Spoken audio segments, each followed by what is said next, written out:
Hello friends, എല്ലാവർക്കും നമ്മുടെ സുമി മുഫാസ് മനസ്സിലോട്ട് ഹൃദയം നിറഞ്ഞ സ്വാഗതം. അപ്പോൾ നമ്മുടെ കാറ്റത്തെ കിളിക്കൂടിൻ്റെ നാളത്തെ കുറച്ച് വിശേഷങ്ങളൊക്കെ നമുക്കൊന്ന് കേട്ട് നോക്കിയാലോ. നമ്മുടെ നിധിയുടെയും സുധീഷിൻ്റെയും പുതിയ വിശേഷങ്ങൾ എന്തൊക്കെയാണെന്ന് അറിയാമല്ലേ. അപ്പോൾ നമ്മുടെ വീഡിയോസൊക്കെ കേട്ട് ഇഷ്ടപ്പെടുകയാണെങ്കിൽ ഒന്ന് ലൈക്ക് ചെയ്യാനും ഹൈപ്പ് ചെയ്യാനും മറന്നു പോവല്ലേ. ഒപ്പം നമ്മുടെ ചാനൽ ആദ്യമായിട്ടാണ് കാണുന്നതെങ്കിൽ ഒന്ന് സബ്സ്ക്രൈബ് ചെയ്തുകൊണ്ട് സപ്പോർട്ട് ചെയ്യണം കേട്ടോ. അപ്പോൾ നമുക്ക് വിശേഷത്തിലോട്ട് പോകാം കേട്ടോ. അപ്പോൾ അങ്ങനെ നമ്മുടെ നിധിയും സുഭാഷും സുധീഷും അവരെല്ലാവരും തിരിച്ചെത്തണമല്ലോ. കൂട്ടിലെത്തുന്ന ഹരീഷ് ഒരു സമാധാനമില്ല കേട്ടോ. കാരണം 2 ദിവസമായിട്ട് ടെൻഷൻ അടിച്ച് മനുഷ്യൻ മരിക്കുക. അങ്ങനെ ഹരീഷ് നീതുവിൻ്റെ അടുത്ത് പോവുകയാണ്. അപ്പം സുഭാഷിൻ്റെ അടുത്ത് പറഞ്ഞിട്ടാണ് പോണത്. പക്ഷേ ഇത് മനസ്സിലാക്കി നമ്മുടെ സുധീഷും അവിടെ പോകുന്നുണ്ട്. അങ്ങനെ അവിടെ പോയി നീതുവിൻ്റെ അച്ഛനും അമ്മയൊക്കെ ആയിട്ട് സംസാരിച്ചിട്ട് ഒടുവിൽ ആ സത്യം നീതുവിൻ്റെ വായിൽ നിന്നും എല്ലാവരും അറിയണം. അങ്ങോട്ടും ഇങ്ങോട്ടും. അതായത് ആദ്യം നമ്മുടെ ചന്ദ്രൻ ചെന്ന് ഹരീഷ് മാത്രമാണ് നീതുവിൻ്റെ വീട്ടിലോട്ട് ചെന്നത്. എന്നിട്ട് നീതു എന്ന് വിളിച്ചപ്പോൾ ഈ അഖിൽ വന്ന് നമ്മുടെ ഹരീഷിനെ തല്ലാനായിട്ട് ഓങ്ങുകയാണ്. ആ സമയം ചന്ദ്രൻ നാട്ടുകാർ കേൾക്കും, ഇനി എന്താ ഈ കാണിക്കണേന്ന് പറഞ്ഞിട്ട് ഈ നമ്മുടെ ഹരീഷിനെ അകത്തോട്ട് കൊണ്ടുപോവുകയാണ്. അപ്പോഴേക്കും അഖിൽ ഹരീഷിൻ്റെ അടുത്ത് ഉടുപ്പേ പിടിച്ചിട്ട്, എടാ നാണം കെട്ടവനെ, എൻ്റെ പെങ്ങൾക്ക് വയറ്റിലുണ്ടാക്കി കൊടുത്തിട്ട് നീ എവിടെയാടാ പോയത്? നിനക്ക് നാണം ഉണ്ടോടാ? ഇതാണോടാ നീയൊക്കെ നിൻ്റെ കുടുംബത്തെക്കുറിച്ച് അന്തസ്സെന്ന് പറയണേ? നമ്മുടെ നീതുവിൻ്റെ അമ്മയും അതുപോലെ തന്നെ ഹരീഷിൻ്റെ ഷർട്ടേ പിടിച്ചിട്ട്, എടാ അന്തസ്സ് കിട്ടവനെ, എൻ്റെ കൊച്ചിന് 21 വയസ്സ് പ്രായമുള്ളൂ, കോളേജിൽ ബുക്കും കൊണ്ട് പോയി പഠിക്കേണ്ട എൻ്റെ കൊച്ചിൻ്റെ വയറ്റിൽ കുഞ്ഞിനെ ഉണ്ടാക്കി കൊടുത്തിരിക്കണോ? എന്ത് അന്തസ്സാടാ നിൻ്റെയൊക്കെ കുടുംബത്തിനുള്ളത്? നിന്നെ വെറുതെ വിടില്ലടാ എന്നൊക്കെ പറയണം. അങ്ങ് അവസാനം നമ്മുടെ ഹരീഷ് പറയണം, മാറി നിൽക്കുക, നീതുവിൻ്റെ അടുത്ത് എനിക്ക് ചോദിക്കണം. അപ്പോഴേക്കും നീതു അകത്തുനിന്ന് വന്നിട്ട് ഇടയിൽ കയറി നിൽക്കണം, മാറ് അടി ഉണ്ടാക്കണ്ട എന്ന രീതിയിൽ ഇങ്ങനെ പറയണം കേട്ടോ. ഈ സമയത്ത് നമ്മുടെ നീതുവിന് സത്യം പറയണമെന്നുണ്ട്. അപ്പോൾ എന്തായാലും ഇത് ഇനി എൻ്റെ കയ്യിൽ നിൽക്കുന്ന ഒരു രീതിയല്ല. കാരണം ഏത് രീതിയിലായി തീരും എന്നുള്ളത് നീതുവിന് പേടിയായി തുടങ്ങി കേട്ടോ.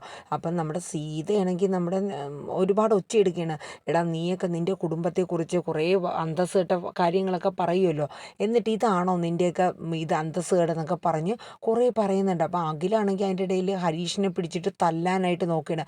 അപ്പോഴേക്ക് സുധീഷ് ഇടയിൽ കയറി, സുധീഷും ഹരീഷ് അറിയാണ്ട് പിന്നാലെ വന്നതാണല്ലോ. എന്നിട്ട് അകത്ത് കയറുന്നുണ്ട്. അകത്ത് കയറിയിട്ട് ഹരീഷിൻ്റെ ദേഹത്ത് ആരെങ്കിലും കൈവച്ചാൽ വിവരം അറിയുമെന്ന് പറഞ്ഞുകൊണ്ട് ആക്കിയാണ് കേട്ടോ. അങ്ങനെ അങ്ങോട്ടും ഇങ്ങോട്ടും ഭയങ്കര ഒച്ചപ്പാടും ബഹളവും ഒക്കെ ആവുകയാണ്. ഒടുവിൽ നീതു പറയുന്നുണ്ട്, നിർത്താനല്ലേ ഞാൻ പറഞ്ഞത്. എന്നിട്ട് അവർ പറയണം കേട്ടോ, നീതു പറയണ, അതെ നിങ്ങൾ എല്ലാവരും കരുതുന്ന പോലെ ഞാൻ പ്രഗ്നൻ്റ് അല്ല എന്ന്. അപ്പോഴേക്കും സീതയൊക്കെ അങ്ങ് ചന്ദ്രനും സീതയും അഖിലും ഞെട്ടിത്തെറിക്കാൻ കേട്ടോ. എന്താ ഈ പറയണത്? നീ എന്താ ഈ പറയണത്? പ്രഗ്നൻ്റ് അല്ലെന്നോ? അപ്പോൾ ഹരീഷും സുധീഷും മുഖത്തോട് മുഖം നോക്കിയാണ് കേട്ടോ. അപ്പോൾ ഹരീഷിനൊരു സമാധാനമായി. അതെ ഞാൻ പ്രഗ്നൻ്റ് അല്ല എന്നതാണ് സത്യം. അപ്പോൾ അഖിൽ ചോദിച്ചു, എടി നീയല്ലേടി ആ അമ്പലത്തിൽ വെച്ചിട്ട് പറഞ്ഞത് ഞാൻ 2 മാസം ഹരീഷിൻ്റെ കുഞ്ഞ് എൻ്റെ വയറ്റിലുണ്ടെന്നും 2 മാസം പ്രഗ്നൻ്റ് ആണെന്നും നീയല്ലേടി പറഞ്ഞത് എന്നൊക്കെ പറയാൻ കേട്ടോ. അപ്പോൾ നീതു പറഞ്ഞു, ഞാൻ പറഞ്ഞത് സത്യം തന്നെ, പക്ഷെ അത് സത്യമല്ല. അപ്പോൾ നീ എന്തിനാടി പിന്നെ കൊണ്ടുപോയി ഹോസ്പിറ്റലിൽ കൊണ്ടുപോയി എന്നെ സ്കാൻ ചെയ്ത് നോക്കുന്നൊക്കെ പറഞ്ഞത് എന്ന് അഖിൽ ചോദിച്ചു. ഞാൻ പറഞ്ഞു, എന്നാൽ നിനക്ക് കൊണ്ട് സ്കാൻ ചെയ്ത് നോക്കാൻ പാടില്ലായിരുന്നു, അപ്പോൾ അറിയാം ഞാൻ പ്രഗ്നൻ്റ് അല്ല എന്നുള്ളത്.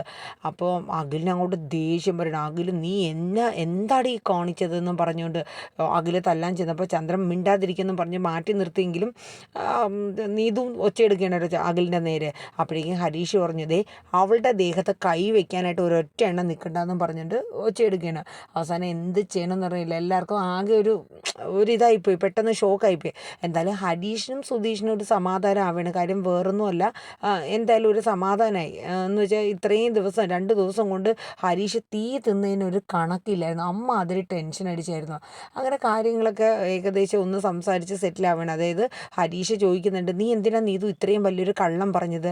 അപ്പോഴേക്കും നീതു പറഞ്ഞു, ഹരീഷിന് ഇവിടെ നടന്ന കാര്യങ്ങൾ എന്തെങ്കിലും അറിയാവോ?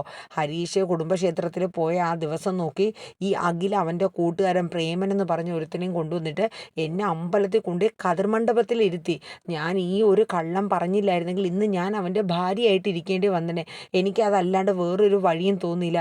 പിന്നെ അപ്പം ഹരീഷ് ചോദിച്ചു, ഞാൻ വിളിച്ചിട്ട് നീ ആ സത്യം പറയാത്തന്നെ, എന്തിനാ എന്നെ ടെൻഷൻ അടുപ്പിച്ചെന്ന് ഹരീഷ് ചോദിക്കുകയാണ്. അപ്പോഴേക്കും നീതു പറഞ്ഞു, അതെ വേറൊന്നുമല്ല, ഇനിയിപ്പം ഹരീഷ് ഈ നാട്ടിലെത്തണ വരെയും ആ സത്യം ഇവരൊന്നും അറിയണ്ട എന്ന് കരുതിയിട്ട് മാത്രമാണ്. പിന്നെ അത് മാത്രമല്ല, നീയും കുറച്ച് ടെൻഷൻ അടിക്കട്ടെ എന്ന് കരുതിയിട്ട് തന്നെ. അപ്പം നമ്മുടെ സീത ചോദിക്കുന്നത്, എടി ഇങ്ങനത്തെ കാര്യങ്ങളൊക്കെയാണ് ഇവിടെ കള്ളം പറയണത്, നിനക്ക് നാണാവണില്ലേ എന്നൊക്കെ ഇങ്ങനെ ചോദിക്കുകയാണ്. എന്തിന് നാണിക്കണു?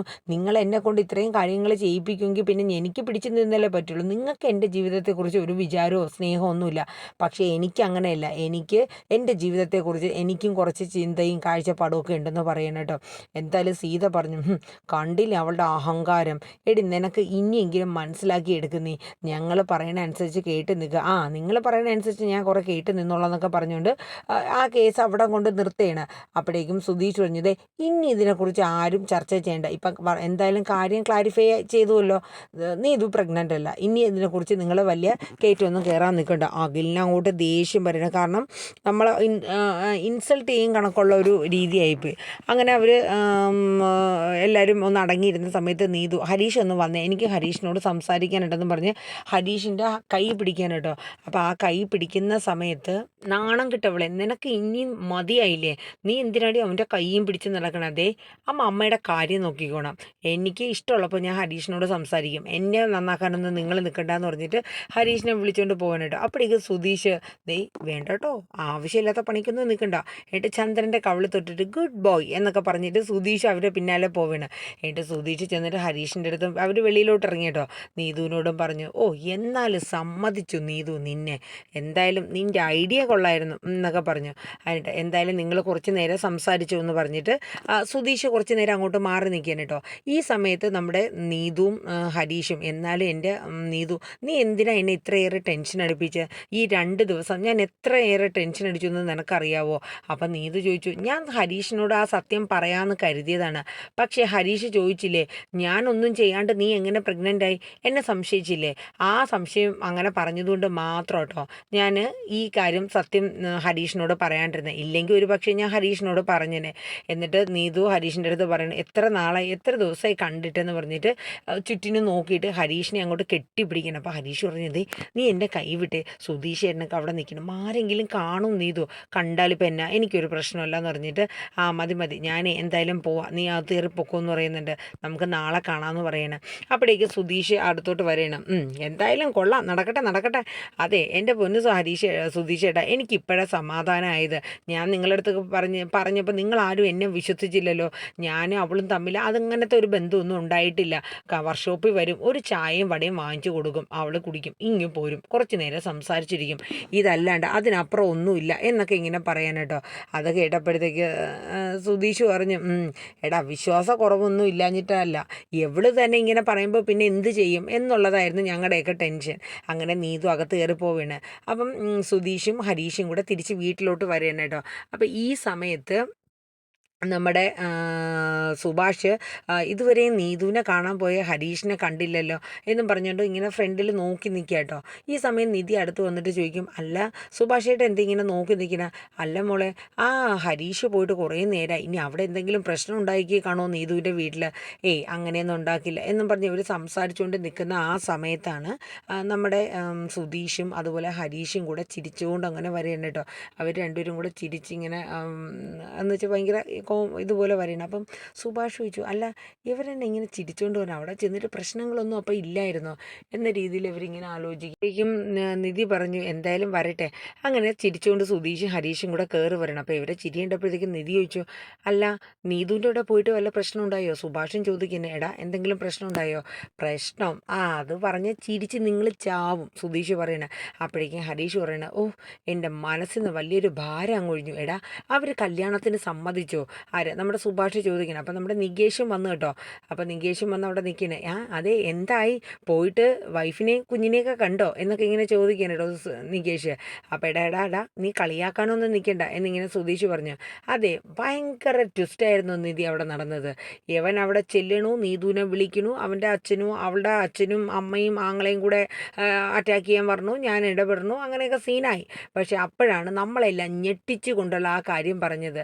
എന്തായാലും നീതു പ്രഗ്നൻ്റ് അല്ല എന്ന സത്യം. പ്രഗ്നൻ്റ് അല്ലയോ? അപ്പം നിധി അമ്പരന്ന് പോകട്ടോ. അപ്പോഴേക്കും ഹരീഷ് പറഞ്ഞു അതെ പ്രഗ്നൻ്റ് അല്ല. എന്നിട്ട് ഹരീഷ് പറഞ്ഞു ഞാൻ അകത്തോട്ട് പോകാമെന്ന് പറഞ്ഞു. അപ്പോഴേക്കും നമ്മുടെ സുധീഷ് പറഞ്ഞു നീ അങ്ങനെ അങ്ങ് പോവില്ലേ, അവിടെ നിൽക്കടാ കാര്യങ്ങൾ പറയട്ടെ. അങ്ങനെ നടന്ന സംഭവങ്ങളെല്ലാം നമ്മുടെ സുധീഷ് എല്ലാവരോടും പറയാനായിട്ടോ. അതായത് നീതുവിനെ നമ്മളില്ലാതിരുന്ന ആ സമയത്ത് നമ്മുടെ അഖിൽ കല്യാണം കഴിപ്പിക്കാനായിട്ട് നോക്കി. അത് മറ്റാരുമല്ല, അഖിലിൻ്റെ ഒരു ഫ്രണ്ടാണ്, ഒരു പ്രേമൻ എന്ന് പറഞ്ഞ ഒരാൾ. അങ്ങനെ കല്യാണം കഴിപ്പിച്ച് അമ്പലത്തിൽ വെച്ച് എല്ലാം സെറ്റ് ചെയ്യാൻ വേണ്ടി ഇരുന്ന സമയത്താണ് ഇങ്ങനൊരു സംഭവം ഉണ്ടാവുന്നത്. അപ്പോഴേക്കും നീതു പിന്നെ പിടിച്ച് നിൽക്കാൻ വേറെ വഴിയില്ലല്ലോ. കല്യാണം മുടങ്ങാനായിട്ട് നീതു ലാസ്റ്റ് അടിച്ച ഒരു സംഭവമാണ് ഞാൻ പ്രഗ്നൻ്റ് ആണ് എന്നുള്ള കാര്യം. അങ്ങനെ ആകെ ഒരു വല്ലാത്തൊരു ഇതായിപ്പോയി. അങ്ങനെ ഇന്ന് ചെന്ന് സത്യാവസ്ഥ ഞങ്ങൾ എത്തിക്കഴിഞ്ഞ ശേഷം നീതു ആ സത്യമൊക്കെ പറഞ്ഞു. കാരണം ഹരീഷ് ഇല്ലാണ്ട് അത് സത്യമല്ല എന്ന് പറഞ്ഞു കഴിഞ്ഞാൽ അവർ വീണ്ടും കല്യാണം നടത്തൂല. അതുകൊണ്ട് നീതു അതിൽ തന്നെ ഉറച്ചു നിന്നു. ഹരീഷ് നാട്ടിലെത്തിയ ശേഷം മാത്രമേ ഞങ്ങളും കൂടെ ചെന്നിട്ടാണ് ഈ സത്യം പറയണത്. അവരും ഇപ്പോഴാണ് അറിയണത്, നീതുവിൻ്റെ അമ്മയും ആങ്ങളെയും അച്ഛനും ഒക്കെ. അങ്ങനെ ആ സത്യം എല്ലാവരും അറിയണം. അങ്ങനെ എല്ലാവർക്കും വമ്പൻ ട്വിസ്റ്റായിരുന്നു കേട്ടോ. എന്ത് ചെയ്യണമെന്നറിയില്ല. ആകെ ഒരു എന്താ പറയണ, ഒരു ഭയങ്കര ഒരു ഇതായിപ്പോയി. അങ്ങനെ സുബാട്ട് പറഞ്ഞു എന്താ പറയണ, വല്ലാത്തൊരു ടെൻഷനായിരുന്നു. അങ്ങനെയൊന്നും നീ ചെയ്യില്ല എന്നറിയാം. എന്നാലും മോനെ ഹരീഷേ, നീ ഒന്ന് ക്ഷമിക്കേട്ടോ, ഞാൻ അറിയാണ്ട് പെട്ടെന്ന് നിന്നെ തല്ലിപ്പോയി. അതൊന്നും സാരമില്ല. ആരായാലും ആ സമയത്ത് പെട്ടെന്ന് അങ്ങനെ കേൾക്കുമ്പോൾ ഒന്ന് ഷോക്കായി പോകുമല്ലോ സുഭാഷ് ചേട്ടാ, അത് സാരമില്ല. അങ്ങനെ എല്ലാവർക്കും സന്തോഷമാവാൻ കേട്ടോ. നമ്മുടെ നിധിക്കും നികേഷിനും ഭയങ്കര ചിരി വരെയാണ് കേട്ടോ ഈ ട്വിസ്റ്റ് ഉണ്ട്. കാരണം ഹരീഷിൻ്റെ അപ്പോഴത്തെ മുഖവും ഇപ്പോൾ വന്നപ്പോൾ ഉള്ള മുഖം എല്ലാം കൂടെ കണ്ടിട്ട് ആകെ ഭയങ്കര ട്വിസ്റ്റായിരുന്നു. എന്ത് ചെയ്യണമെന്നറിയില്ല, ആകെ ഇടങ്ങേറ് പിടിച്ചു കേട്ടോ. അങ്ങനെ കാര്യങ്ങളൊക്കെ ആ രീതിയിലാവണം. ഇതേ സമയം നമ്മുടെ എല്ലാവരും നീതുവും അഖിലും ഒക്കെ ചോറ് തിന്നാനായിട്ടിരിക്കുക. അപ്പോഴേക്കും അഖിൽ പറഞ്ഞതേ കഴിഞ്ഞത് കഴിഞ്ഞു, ഇനിയാണെങ്കിലും നിനക്ക് നല്ലൊരു ബന്ധം ഇനിയും കിട്ടും. ഞാൻ പറഞ്ഞു തരാം, നീ മനസ്സിലാക്കാൻ പറ്റുമെങ്കിൽ മനസ്സിലാക്കുക. ഇപ്പോൾ ഹരീഷിന് എന്ത് വിദ്യാഭ്യാസ യോഗ്യതയുണ്ട്? നീ ഡിഗ്രി പഠിച്ചതാ, അവൻ എന്തെങ്കിലും യോഗ്യത ഉണ്ടോ? വിദ്യാഭ്യാസം ഉണ്ടോ? ഒന്നുമില്ല, ഒരു വർഷാപ്പുകാരൻ. അതിൽ കൂടുതൽ എന്ത് യോഗ്യതയുള്ള? അപ്പം പറഞ്ഞു ഹരീഷിനുള്ള യോഗ്യതയൊക്കെ മതിയെന്ന് നീതു പറയാം. അപ്പോഴേക്കും നമ്മുടെ നീതുവിൻ്റെ അമ്മ പറയും, മോളെ നീ ഞങ്ങൾ പറയണതിൽ എന്തെങ്കിലും കാര്യമുണ്ടോ എന്നൊന്ന് ആലോചിച്ച് നോക്കുക. അതായത് ഇപ്പോൾ ഈ പ്രേമനാണെങ്കിൽ അവന് സ്വന്തമായിട്ടൊരു വീടുണ്ട്. എവർക്കൊരു വീടുണ്ടോ? എന്താ ഉള്ളത്? ഒരു പഴയ വീടുണ്ട്. അതാണെങ്കിൽ അമ്മാവനുമായിട്ട് കേസും മറ്റു കാര്യങ്ങളുമായിട്ട് നടത്തിക്കൊണ്ടിരിക്കണം. ഒരു പെയിൻറ്റ് പോലും അടിക്കാൻ പറ്റില്ല. കാരണം എന്താണെന്ന് വെച്ചാൽ കേസായിട്ട് നടക്കുന്നുണ്ട്. ആ വീട്ടിൽ ഒരു മുറിയുണ്ടോ? ഇപ്പോൾ ഇവിടെയാണെങ്കിൽ നിനക്ക് എന്തെങ്കിലും സങ്കടം വരുമ്പോഴും പിണങ്ങുമ്പോഴും നീ ഓടിപ്പോയി ഒരു റൂമിൽ അങ്ങ് കയറും, റൂമിനകത്ത് ഇരിക്കും. ഇപ്പം നിനക്ക് ഈ ഒരു അവസ്ഥ പറ്റില്ലല്ലോ എന്നിങ്ങനെ പറയാനോ. ഇത് കേട്ടപ്പോഴത്തേക്കും ആകെ ഭയങ്കര ഇതായി പോകുന്നു. അപ്പോഴേക്കും നിധി പറഞ്ഞു, ഈ ചോറ് എന്നെ ഒന്ന് തിന്നിപ്പിക്കുമോ എന്ന് പറയാം. ഞങ്ങൾ പറയാനുള്ള പറഞ്ഞു. അഖിൽ പറയും, നീ ആലോചിച്ചിട്ട് ഒരു തീരുമാനം പറയുക, ഞങ്ങൾ പറയേണ്ട കടമ ഞങ്ങളുടേതാണ്, നീ ഇപ്പോഴൊന്നും പറയേണ്ട, ആലോചിച്ച് പറഞ്ഞാൽ മതി എന്ന് പറഞ്ഞിട്ട് അവരെനിക്ക് പോകുന്നു. അപ്പം നീതുവിന് മനസ്സിലാവുന്നുണ്ട് പഴയ പോലെ ഒച്ചപ്പാടും ബഹളമൊന്നുമല്ല. അവർക്ക് എൻ്റെ കാര്യത്തിൽ ഭയങ്കര സങ്കടമുണ്ട്. അഖിലിനാണെങ്കിലും അച്ഛനാണെങ്കിലും അമ്മയ്ക്കാണെങ്കിലും. അപ്പോൾ ഇപ്പോൾ വീട്ടിൽ കുറച്ച് സീരിയസ് ആണ്.